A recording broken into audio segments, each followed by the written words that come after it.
రాష్ట్రంలో మరోసారి భారీ ఎన్కౌంటర్ చోటు చేసుకుంది. కాల్పులో సుమారుగా 31 మంది మావోయిస్టు మృతి చెందారు. మరొకరిద్దరి భద్రతా బలగాలకు కూడా చాలా తీవ్రంగా గాయాలైపోయి వారు కూడా మరణించినట్టు తెలుస్తోంది. సో ఇంతవరకు జరిగినటువంటి ఈ సంవత్సరంలో 2025 ఈ సంవత్సరంలో అతిపెద్ద భారీ ఎన్కౌంటర్ ది. 31 మందిని హతమార్చారు భద్రతా బలగాలు. 31 మంది మావోయిస్టులందరికీ కూడా వారి మృతదేహాల్ని మనం చూడొచ్చు. ఆర్టీవీ స్క్రీన్ పైన అన్నిటిని కూడా సీల్ కవర్ లో ప్యాక్ చేసి ఆ భద్రతా బలగాల క్యాంప్ ఆఫీసులో క్యాంపుకు సంబంధించి ఏర్పాటు చేసినటువంటి ఆ గుడారంలో ఆ మృతదేహాలను ఉంచారు. 31 మంది మావోయిస్టులు మృతి చెందినట్టు తెలుస్తోంది. దాంట్లో చాలా కీలకమైన వ్యక్తులు ఉంటారనేది ఒక సమాచారం అంతోంది.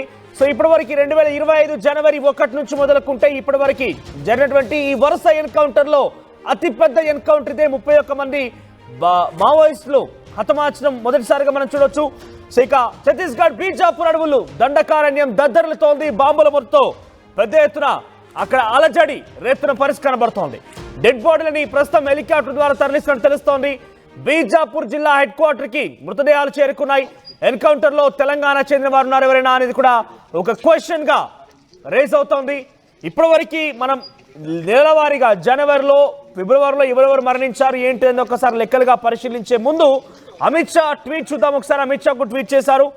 ఇప్పటి వరకు మేము నక్సల్ రహిత భారతదేశాన్ని సాధించడంలో ఒక బిగ్ సక్సెస్ ని సాధించామంటూ ఆయన ట్వీట్ చేశారు.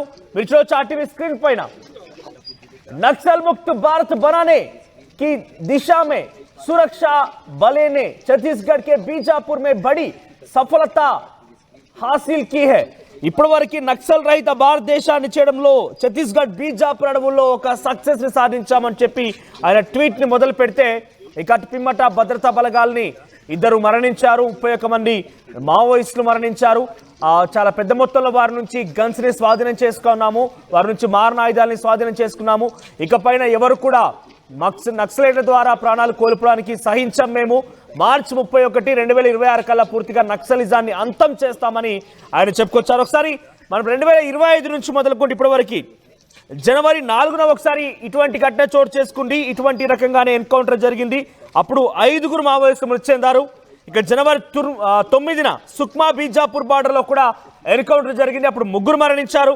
జనవరి 12న బీజాపూర్ లో మరోసారి ఎన్కౌంటర్ చోటు చేసుకుంది. కుంబింగ్ జరిగింది. దాంట్లో 5గురు మరణించారు మావోయిస్టులు. జనవరి 16న బీజాపూర్ లోనే 18 మంది మరణించారు. జనవరి 20న గరియాబంద్ లో 16 మంది మరణించారు. సుమారుగా జనవరిలోనే 5 సార్లు ఎన్కౌంటర్ జరిగింది. ఎన్కౌంటర్ లో సుమారుగా జనవరిలోనే 40 మందికి పైగా మరణించారు. ఇక ఫిబ్రవరి 2వ తేదీన మరోసారి ఎన్కౌంటర్ జరిగింది. ఎన్కౌంటర్ లో గరియాబంద్ లో 8 మంది మరణిస్తే నిన్న ఫిబ్రవరి 9 శనివారం రోజు నుంచి ఫిబ్రవరి 9 అంటే ఆదివారం శనివారం రాత్రి 8 గంటల నుంచి ఆదివారం మధ్యాహ్నం 12 గంటల వరకు కూడా 16 గంటల పాటుగా ఈ ఆపరేషన్ కొనసాగింది. ఈ ఆపరేషన్ లో 31 మంది మావోయిస్టులు మరణించినట్టుగా తెలుస్తోంది. సో మొత్తం మీద జనవరి 1 నుంచి ఫిబ్రవరి 10వ తేదీ ఈ రోజు వరకు ఈ 40 రోజుల్లో 92 మంది మావోయిస్టులు మరణించారు. ఎన్కౌంటర్ లో 92 మంది మరణించినట్టు తెలుస్తోంది. ఇది చాలా పెద్ద ఎదురు దెబ్బ అని చెప్పొచ్చు. మావోయిస్టులకి చాలా పెద్ద కోలుకోలేని దెబ్బ ఈ 92 మంది మరణించడం అనేది. మరి దీనికి సంబంధించి ఎలా ఉంటుంది? ఇప్పటి వరకు మరణించిన వారిలో కీలకమైన నేతలే ఉన్నారు. మనం చాలా వరకు మాట్లాడుకున్నాం. ఇప్పుడు ఈ రోజు మరణించినటువంటి 31 మంది మృతదేహాల్లో కీలకమైన వ్యక్తులు ఎవరెవరు ఉన్నారు వారికి సంబంధించి డీటెయిల్స్ మనం తెలుసుకునే ప్రయత్నం చేద్దాం. ప్రతినిధి ఉదయ్ జాయిన్ అవుతున్నారు ఫోన్ లైన్ లో. ఎస్ ఉదయ్, ఏంటి ఈ రోజు 31 మంది మరణించిన దాంట్లో ఎవరైనా కీలకమైన వ్యక్తులు ఉన్నారా? అంటే కొంతమంది అటు ప్రతిపక్షాలు కానివ్వండి, ముఖ్యంగా విపక్ష పార్టీలు కానివ్వండి, మావోయిస్ట్ సానుకూలమైనటువంటి కొన్ని కమ్యూనిస్టు పార్టీలు కూడా ఇదంతా బూటకపు ఎన్కౌంటర్లో ఎవరైతే మావోయిస్టు మద్దతుదారులుగా ఉన్నారో వారిని మాత్రమే హతమార్చి మావోయిస్టుగా వారికి ముద్ర వేస్తున్నారని చెప్పి వాళ్ళందరూ చెప్తున్నారు. సో ఈరోజు 31 మందిలో ఎవరెవరు ఉన్నారు, వారికి సంబంధించిన డీటెయిల్స్ ఏంటి? ఛత్తీస్గఢ్ చరిత్రలోనే యాంటీ నక్సల్స్ ఆపరేషన్ లో నిన్న జరిగినటువంటి ఎన్కౌంటర్ 2వ ఎన్కౌంటర్ గా భద్రతా బలగాలు పేర్కొంటున్నాయి. గత ఏడాది అక్టోబర్ 4వ తేదీన నారాయణ దంతవాడ జిల్లాల సరిహద్దు అబూజ్మట్ లో అతిపెద్ద భారీ ఆపరేషన్ జరిగింది. ఆ ఘటనలో మొత్తం 38 మంది మావోయిస్టులను భద్రతా బలగాలు ముట్టబెట్టగలిగాయి. 2024లో ఇదే అతిపెద్ద ఆపరేషన్ గతంలో భద్రతా బలగాలు వెల్లడించాలని చూసాం. కానీ ఈ ఏడాది కేవలం 2 నెలల వ్యవధిలోనే, సుమారు 38 రోజుల వ్యవధిలో, 2 నెలలు కూడా కాదు, కేవలం 38 రోజుల వ్యవధిలోనే సుమారు 92 మందికి పైగా మావోయిస్టులను భద్రతా బలగాలు మట్టుబెట్టాయని నిన్న స్పష్టంగా బస్తర్ రేంజ్ ఐజీ సుందర్ తో పాటు భద్రతా బలగాలు స్పష్టంగా పేర్కొన్నాయి. నిన్న జరిగినటువంటి ఎన్కౌంటర్ కు సంబంధించిన అంశాన్ని, ప్రతి ఒక్క అంశాన్ని కూడా భద్రతా బలగాలు మీడియా ఎదుటైతే పేర్కొన్నాయి. మొత్తం 31 మంది మావోయిస్టులను మట్టుబెట్టగలిగిపై ఈ ఆపరేషన్ కి సంబంధించి ప్రధానంగా టెక్నికల్ ఇంటెలిజెన్స్ ఇన్పుట్ ఆధారంగానే తమ సీనియర్ క్యాడర్ ఇన్ఫర్మేషన్ ఆధారంగానే ఈ ఆపరేషన్ లాంచ్ చేసినట్లు భద్రతా బలగాలు పేర్కొంటున్నాయి. మొత్తం ఈ ఆపరేషన్ లో 600 మంది special task force, district reserve guards తో పాటు బస్తర్ ఫైటర్స్ తో సంయుక్తంగా ఈ ఆపరేషన్ ను చేసినట్లు, ఈ ఆపరేషన్ నిర్వహించినట్లు భద్రతా బలగాలు పేర్కొంటున్నాయి. ప్రధానంగా డిస్ట్రిక్ట్ రిజర్వ్ గార్డ్ సంబంధించి హెడ్ కానిస్టేబుల్ నరేష్ ధ్రువ్, అదేవిధంగా కానిస్టేబుల్ వసీత్ రాబ్తేను తాము కోల్పోయినట్లు కూడా భద్రతా బలగాలు పేర్కొన్నాయి. ఈ ఇద్దరు జవాన్లు ఆ మరణం పట్ల ఛత్తీస్గఢ్ ప్రభుత్వంతో పాటు కేంద్ర ప్రభుత్వం కూడా స్పందించింది. ఆ వీర మరణులకు నివాళులు కూడా అర్పించినటువంటి పరిస్థితి కనిపిస్తుంది. మొత్తం మావోయిస్టులో 11 మంది మహిళలు, 20 మంది పురుష మావోయిస్టులు కూడా భద్రతా బలగాలు పేర్కొని ఈ ఆపరేషన్ కి సంబంధించి ఇంకొంత ముందుకు వెళ్తే మనం ఈ ఆపరేషన్ సరిగ్గా ఇంద్రావతి నేషనల్ ఏరియా పార్క్ సమీపంలోని మందేడ్ అటవీ ప్రాంతం ఫర్సేగర్ పోలీస్ స్టేషన్ పరిధిలో నిన్న ఉదయం నుంచి అటు భద్రతా బలగాలకు అటు మావోయిస్టులకు మధ్య ఎదురు కాల్పులు జరిగినట్లు సమాచారం ఉంటుంది. నిన్న సాయంత్రం 4 గంటల వరకు కూడా ఈ ఆపరేషన్ కొనసాగినట్లు తెలుస్తుంది. ఆ తర్వాత సుమారు ఆ ఘటనా ప్రదేశం నుంచి 10 కిలోమీటర్ల వరకు కూడా మావోయిస్టుల మృతదేహాలకు సంబంధించినటువంటి సర్చింగ్, కూంబింగ్ ఆపరేషన్ ను భద్రతా బలగాలు అయితే చేపట్టాయి. ఏదేమైనప్పటికీ గత ఏడాది జరిగినటువంటి మావోయిస్టు ఎన్కౌంటర్ ఆపరేషన్స్, ప్రధానంగా యాంటీ నక్సల్స్ ఆపరేషన్ లో అతిపెద్ద ఎన్కౌంటర్ నారాయణపూర్ దంతెవాడ జిల్లాల సరిహద్దులోని అబూజ్బట్ ఎన్కౌంటరే. అది అందులో 38 మంది మావోయిస్టులను భద్రతా బలగాలు మట్టుబెట్టగలిగితే ఈ ఏడాది ప్రస్తుతం నిన్న జరిగినటువంటి ఇంద్రావతి నేషనల్ పార్క్ ఏరియా ప్రాంతంలో జరిగినటువంటి ఎన్కౌంటర్ లో మొత్తం 31 మంది మావోయిస్టులను భద్రతా బలగాలు పెట్టగలిగితే ప్రధానంగా మృతుల్లో తెలంగాణకు సంబంధించినటువంటి నార్త్ తెలంగాణ జోనల్ కమిటీతో పాటు ఛత్తీస్గఢ్, మహారాష్ట్రకు సంబంధించినటువంటి సీనియర్ మావోయిస్ట్ క్యాడర్ ఉండే అవకాశం ఉంటుందని ప్రస్తుతం భద్రతా బలగాలు ఒక అభిప్రాయాన్ని అయితే వ్యక్తం చేస్తున్నాయి. ఇంకా దానికి సంబంధించి ఒక క్లారిఫికేషన్, అధికార ప్రకటన రావాలి. ఎందుకంటే అటు తెలంగాణ గ్రేహౌండ్స్ ఇన్పుట్ తో పాటు అటు ఛత్తీస్గఢ్, మహారాష్ట్ర సంబంధించినటువంటి 3 రాష్ట్రాల పోలీస్ విభాగాలు ఈ అంశంలో కొంత పరిశీలన జరపాల్సి ఉంటుంది. ప్రస్తుతం ఘటనా ప్రదేశానికి నిన్న సాయంత్రం వరకు ఫోరెన్సిక్ సైన్స్ టీమ్ తో పాటు పూర్తిగా ఇతరత్ర నిపుణులు కూడా వెళ్లారు. అక్కడ దొరికినటువంటి ప్రదేశం జరిగినటువంటి కాల్పుల పరిస్థితి కావచ్చు, అక్కడ దొరికినటువంటి మందుగుడు సామగ్రిపై పూర్తి స్థాయిలో విశ్లేషణ కూడా జరిపారు. చాలా పెద్ద మొత్తంలో ఇన్సర్స్, AK-47 ఆటోమేటిక్ రైఫిల్స్, ఇతరత్ర మందుగుండు సామగ్రి, టిఫిన్ బాక్స్ బాంబులు కావచ్చు, ఇతరత్ర కార్డియాక్స్, వైర్స్, ఇలా చాలా పెద్ద ఎత్తున విస్ఫోటనం కలిగించే భారీ మందుగుండు సామగ్రిని అయితే ఘటనా ప్రదేశం నుంచి భద్రతా బలగాలు స్వాధీనం చేసుకోగలిగాయి. చాలా పెద్ద మొత్తంలో విప్లవ సాహిత్యంతో పాటు మావోయిస్ట్ కార్యకలాపాలకు సంబంధించినటువంటి అధికారిక ప్రకటనలు రిలీజ్ చేసే లెటర్ ప్యాడ్స్ కూడా పెద్ద మొత్తంలో ఘటనా ప్రదేశంలో అయితే లభ్యమయ్యాయని ప్రస్తుతం భద్రతా బలగాలు అయితే పేర్కొంటున్నాయి. చాలా పక్కా ఇంటెలిజెన్స్ ఇన్పుట్ ఆధారంగానే ఈ ఆపరేషన్ లాంచ్ చేసినట్లు చెప్తున్నాయి. ఎక్కువగా అటు మహారాష్ట్ర నుంచి గడ్చిరోల్ జిల్లా మీదుగా అటు ఛత్తీస్గఢ్ లోకి ప్రవేశానికి, అదేవిధంగా ఇంద్రావతి ఏరియా చాలా పెద్ద ఎత్తున ఒక సేఫ్ జోన్ గా మావోయిస్టులకు పరిగణింపబడుతుంది. నిజానికి నిన్న మొన్నటి వరకు ఈ ప్రాంతం అంటే సరిగ్గా బీజాపూర్ జిల్లాలోని ఇంద్రావతి నేషనల్ పార్క్ ఏరియా ప్రాంతం మావోయిస్టులకు సేఫ్ జోన్ గా ఉండేది. కానీ అటువంటి ప్రాంతానికి కూడా వెళ్లి భద్రతా బలగాలు ఒక సర్జికల్ స్ట్రైక్ మాదిరిగా ఈ ఆపరేషన్ నిర్వహించాయనేది భద్రతా బలగాలు చెప్తున్నాయి. అంటే మునుపెన్నడూ లేని ఒక ఆపరేషన్ తాము సఫలీకృతం చేయగలిగామని చెప్పి భద్రతా బలగాలు ఒక తమ విజయ గర్వాన్ని అయితే ప్రదర్శించినటువంటి పరిస్థితి కనిపిస్తుంది. 31 మంది మావోయిస్టులను మట్టుబెట్టడం ద్వారా నిజంగా మావోయిస్టు పార్టీకి తీరని నష్టాన్ని చేయగలగాలనేది భద్రతా బలగాలు వచ్చినటువంటి సమాధానం. ఏదేమైనప్పటికీ గత ఏడాదితో పోలిస్తే ఏ మాత్రం దూకుడు తగ్గకుండా ఈ ఏడాది తొలి ఆరంభంలోనే పెద్ద ఎత్తున మావోయిస్టులపై ఎదురు కాల్పుల ఘటనలు విజయాలు నమోదు చేస్తున్నాయి భద్రతా బలగాలు. మొత్తం తెలంగాణకు సంబంధించిన వారు ఎవరైనా కీలకమైన వ్యక్తులు ఉన్నారా? అట్ ది సేమ్ టైం ఈ రోజు 31 మంది మరణాలకు సంబంధించిన విషయం పైన మావోయిస్టు పార్టీ ఏం చెప్తోంది? కమ్యూనిస్టులు కానివ్వండి, లేకపోతే అక్కడ మావోయిస్టు మద్దతుదారులందరూ కూడా ఏ రకంగా తమ సంఘీభావాన్ని కానివ్వండి, లేకపోతే తమ మద్దతును తెలియజేస్తున్నారు? ఈ యొక్క వార్త తర్వాత వారిలో ఎటువంటి విషాదం నెలకొంది?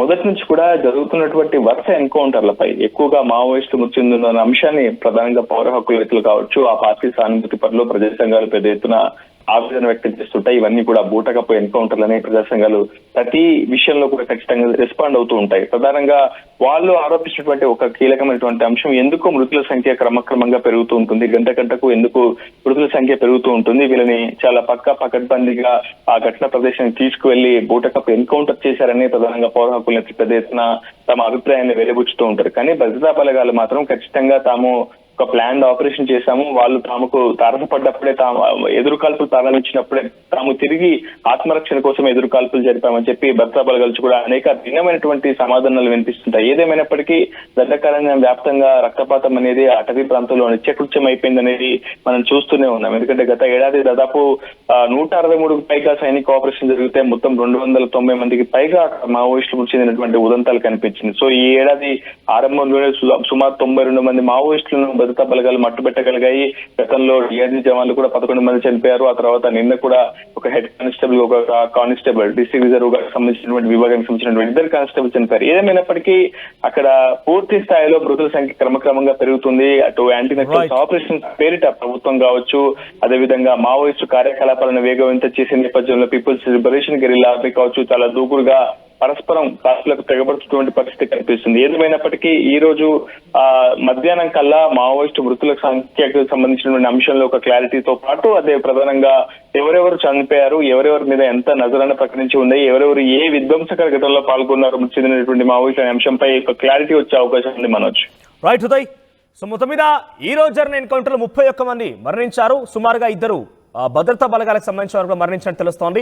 సో ఈ 31 మంది ఎవరైనా కీలకమైన వ్యక్తులు ఉన్నారని ఇప్పుడు ప్రధాన ప్రశ్న. సో వారికి సంబంధించిన డీటెయిల్స్ రావాల్సి ఉంది. ఇక అటు కమ్యూనిస్టు పార్టీ కానివ్వండి, వారికి మద్దతుగా ఉన్నటువంటి కొన్ని విపక్షాలు కానివ్వండి, ఈ యొక్క ఎన్కౌంటర్ల పైన బూటకపు ఎన్కౌంటర్లు కావాలని వారందరినీ టార్గెట్ చేసి వారందరినీ కూడా ఒక ప్రత్యేక ప్రాంతాన్ని తీసుకువెళ్ళి ఆ రకంగా చంపేశారని చెప్తున్నారు. మద్దతుదారులుగా ఉన్న వారిని కేవలం వారందరినీ మావోయిస్టులుగా ముద్ర వేసి వారందరూ కూడా హతమార్చే ప్రయత్నం చేస్తున్నారని చెప్పి వాళ్ళు చెప్తున్నారు. 2026 మార్చి 31 కల్లా పూర్తిగా ఈ నక్సలిజం అనే పదాన్ని భారతదేశంలో వినపడకుండా చేస్తామని అమిత్ షా కంకణం కట్టుకొని మనం చూస్తున్నాం. వరుసగా ఎన్కౌంటర్లు పాల్పడుతున్నారు. వరుస ఎన్కౌంటర్లో ఇప్పటివరకు ఈ 40 రోజుల్లో 92 మంది మృతి చెందినట్టు తెలుస్తోంది. మీరు చూడొచ్చు ఆర్టీవీ స్క్రీన్ పైన మీరు అమిత్ షా ట్వీట్ చూస్తున్నారు. అమిత్ షా ట్వీట్కి సంబంధించి చూడొచ్చు. సో అమిత్ షా చాలా క్లియర్గా ఇది ఒక బిగ్ సక్సెస్ అంటూ అభివర్ణిస్తూ మాట్లాడుకొచ్చారు ఆయన. ఒకసారి ఆర్టీవీలో కూడా మీకు కామెంట్ బాక్స్లో ఒక పోల్ అయితే ఉంది. నక్సల్ రహిత భారతం సాధ్యమేనా అని మీరు భావిస్తున్నారు? నక్సల్ రహిత భారతం అనేది సాధ్యమవుతుందా అని మీరు భావిస్తున్నారా? ఎందుకనంటే నక్సలిజం అనేది ఒక ఐడియాలజీ. ఆ ఐడియాలజీని పూర్తిగా లేకుండా రూపుమాపాలనే ఆలోచన బీజేపీ చాలా కంకణబద్ధంగా ముందుకు వెళ్తోంది. మరి దాన్ని సాధ్యం కాకుండా దాన్ని పూర్తిగా కూడా రహితం చేయడం అంటే పూర్తిగా తొలగించడం అనేది సాధ్యమవుతుందా? మీ అభిప్రాయాన్ని కామెంట్ రూపంలో తెలియజేసే ప్రయత్నం చేయండి. రైట్. ఇక మనం చూస్తే కనుక జనవరి 4న మొదటిగా ఈ 2025లో మొదటి ఎన్కౌంటర్ జరిగింది. అబూజ్ మోడ్లో జరిగింది అది. అక్కడ 5 మరణించారు. జనవరి 9న సుక్మాపూర్ బీజాపూర్ బార్డర్లో జరిగింది. బీజాపూర్ బార్డర్లో 3 మరణించారు మావోయిస్టులు. జనవరి 16న బీజాపూర్లో జరిగితే 18 మంది మరణించారు. జనవరి 20న గరియాబంద్లో 16 మంది మరణించారు. ఫిబ్రవరి 2న గరియాబంద్లో మరోసారి 8 మంది మరణించారు. ఇంకా ఫిబ్రవరి 9న అంటే మొన్న బీజాపూర్లో 31 మంది. సో ఈ రోజు జరిగినటువంటి ఘటన అతిపెద్దది ఈ సంవత్సరంలో. సో గతంలో కూడా జరిగింది, 38 మంది మరణించారు. 2024లో కూడా అక్టోబర్ జరిగినటువంటి ఆ ఎన్కౌంటర్లో కూడా 38 మంది మరణించారు. కానీ ఈ రోజు జరిగినటువంటి ఈ ఘటనలో 31 మంది. ఈ 2025లో ఇదే హైయెస్ట్ ఇప్పటివరకు. సో 40 రోజుల్లోనే 92 మంది మరణించారు. సో దాంట్లో మనం ఏ రోజు ఎటువంటి విధంగా జరిగిందో చూసాం. సో ఇప్పటివరకు అయితే జరిగిన దాంట్లో ఇదే అతిపెద్ద ఎన్కౌంటర్. దీంట్లో ఎవరైనా తెలంగాణ వారు ఉన్నారా అనేది ఒక కీలకంగా మారిన అంశం అయితే. సో మనం చూడవచ్చు అక్కడ హెలికాప్టర్కి సంబంధించిన విజువల్స్ కూడా చూస్తున్నాం. సెకండ్ బాక్స్లో ఆ మృతదేహాలన్నింటి కూడా హెలికాప్టర్ సహాయంతో అడవిలోంచి బయటకు తీసుకొస్తున్నారు. అయితే ఈ రోజు మరణించిన వారిలో ఒకసారి మన డీటెయిల్స్ కనుక వెళ్తే 20 మంది పురుషులు ఉన్నారు, 11 మంది మహిళలు ఉన్నారు. మొత్తం మీద 31 మంది మరణించారు. దాంట్లో ఇంద్రావతి నేషనల్ పార్క్ ప్రాంతంలో ఈ ఘటన